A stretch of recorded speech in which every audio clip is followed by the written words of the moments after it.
High. তো আজকে আমি যে বইটা রিভিউ দিচ্ছি, এই বইটা আমি কিনেছিলাম হলো কলকাতা বুক ফেয়ার থেকে, এবং আমি সেই বুক হলেও এই বইটা দেখিয়েছি। তো এই বইটা আমার পড়া হয়ে গেছে বেশ কয়েক মাস আগে, বাট আমি রিভিউটা এখন দিচ্ছি। এই বইটা হলো দেশ পাবলিশিং হাউস থেকে প্রকাশিত একটা বই, যেটার মুদ্রিত মূল্য হলো 200 টাকা।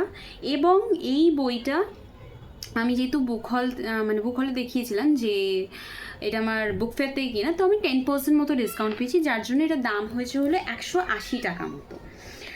কিন্তু এটা যদি কেউ কলেজ স্ট্রিট থেকে কিনে, আশা করি এর থেকে কম দাম হবে, কারণ ওখানে 20% ডিসকাউন্ট দেওয়া হয়। তো এই বইটা হলো গিয়ে লবঙ্গীর জঙ্গলে, বুদ্ধদেব গুহর লেখা। বইটা খুবই ছোট একটা উপন্যাস, যেটা রিভলভ করে হলো 3টে ক্যারেক্টারকে ঘিরে। একটা চন্দনী, চন্দ্রকান্ত এবং এই গল্পের ন্যারেটর, যিনি কলকাতায় থাকেন। তো গল্পের শুরুতে আমরা দেখতে পারি যে ন্যারেটরের কাছে একটা চিঠি আসে, যে চিঠিটা পাঠায় হলো চন্দনী। সে একটা বিপদে পড়েছে এবং বিপদ থেকে উদ্ধার করার জন্য তাকে ডাকে। তো সে লবঙ্গিতে যায়। সে আগেও লবঙ্গিতে গেছে এবং এটা তার দ্বিতীয়বার যাওয়া। সেই সময় গিয়েই তার চন্দনী এবং চন্দ্রকান্তর সাথে আলাপ, এবং চন্দনী চন্দ্রকান্ত যে বিয়ে করেছে তারা হলো বিবাহিত কাপল, এবং তাদের বিয়েটাও এই ন্যারেটারই দেন। কিন্তু সে গিয়ে জানতে পারে যে চন্দ্রকান্ত চন্দনীকে ছেড়ে চলে যায়, এবং ছেড়ে চলে যাওয়ার কারণ হলো চন্দনী এমন একজন মেয়ে যে কিনা ঘর সংসার বাঁধতে চায়, ঘর সংসার করতে চায় মন দিয়ে। আর চন্দ্রকান্ত হলো এমন একজন মানুষ যে কিনা এক্সপ্লোর করতে চায় বিভিন্ন কেভস, জঙ্গল, হান্টিং করতে চায়। এবং তার এগেনস্টে একটা অ্যালিগেশন আছে, ইলিগাল অ্যালিগেশন, যেটার জন্য সে গা ঢাকা দিয়ে রয়েছে অন্য জঙ্গলে, এবং তাকে কেউ ধরতে পারছে না, নিদার দ্য পুলিশ। তো এই ন্যারেটার যখন যান ওখানে, তিনি চন্দনীকে, মানে এই যে চন্দ্রকান্ত তাকে ছেড়ে চলে গেছে, তার জন্য একটা নেগেটিভ অ্যাসপেক্টে তার একটা বিপদ হয়, এবং সেই বিপদ থেকে রক্ষা করার জন্য সে ন্যারেটারকে ডাকে, এবং সেই ন্যারেটারকে তাকে সেই বিপদ থেকে রক্ষা করে। এবং রক্ষা করার পর সে তাকে নিয়ে আসে লবঙ্গিরি অন্য একটা জায়গায়, যেখানে তার বিপদ নেই।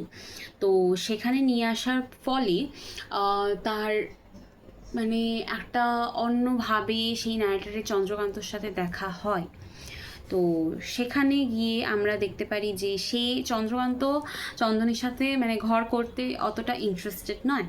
এবং লাস্টে গল্পের একদম শেষে আমরা একটা প্লট টুইস্ট দেখতে পারবো, আনএক্সপেক্টেড প্লট টুইস্ট।